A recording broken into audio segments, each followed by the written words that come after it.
தற்போதைய அண்மை செய்தியாக ராமநாதபுரம் தனுஷ்கோடியில் மரப்பாலத்தை திறக்க சுற்றுலா பயணிகள் கோரிக்கை வைத்துள்ளனர். இதுகுறித்து கூடுதல் விவரங்களுடன் இணைகிறார் எமது செய்தியாளர் லிங்கேஷ். வணக்கம் லிங்கேஷ், உங்களுடைய கூடுதல் விவரங்களை சொல்லுங்க.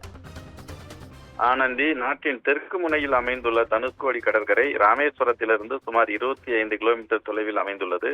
தனுஷ்கோடி அதன் அழகிய கடற்கரை மற்றும் கடந்த கால சம்பவங்கள் காரணமாக தமிழ்நாட்டின் பிரபலமான சுற்றுலா தலமாக விளங்கி வருகிறது.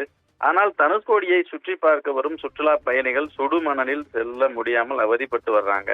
எனவே கட்டி முடிக்கப்பட்டு 4 மாதம் ஆகியும் இன்றும் திறக்கப்படாமல் உள்ள மரப்பாலத்தை விரைவில் திறந்து பயன்பாட்டிற்கு கொண்டு வர வேண்டும் என சுற்றுலா பயணிகளும் சமூக ஆர்வலரும் கோரிக்கை வச்சிருக்காங்க.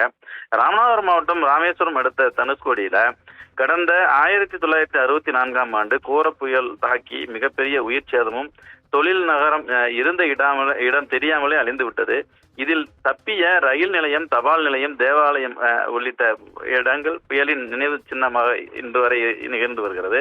இந்த நினைவு சின்னங்களை காண தினமும் ஆயிரக்கணக்கான சுற்றுலா பயணிகள் தனுஷ்கோடிக்கு வருகை தர்றாங்க. மாற்றுத்திறனாளிகள், முதியோர்கள் தனுஷ்கோடி மணலில் நடந்து சென்று தேவாலயத்தை காண முடியாமல் சிரமத்திற்கு ஆளாகி வர்றாங்க.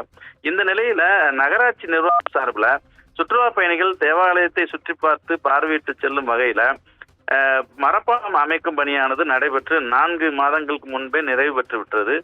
சாலையில் இருந்து தொடங்கி தேவாலயத்தை சுற்றி 90 மீட்டர் நீளத்தில் 6 அடி அகலத்திலும் சுற்றுலா பயணிகள் நன்றாக நின்று சுற்றி பார்க்கும் வகையில் அமைக்கப்பட்டுள்ளது.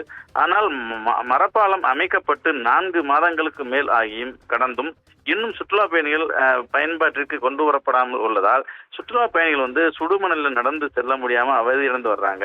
மேலும் பாத்தீங்கன்னா மாற்றுத்திறனாளிகள், முதியவர்கள் செல்ல முடியாத நிலையே இருக்கிறது.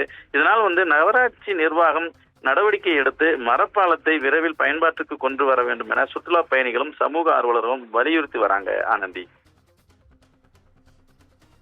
உங்களுடைய கூடுதல் விவரங்களுக்கு நன்றி லிங்கேஷ்.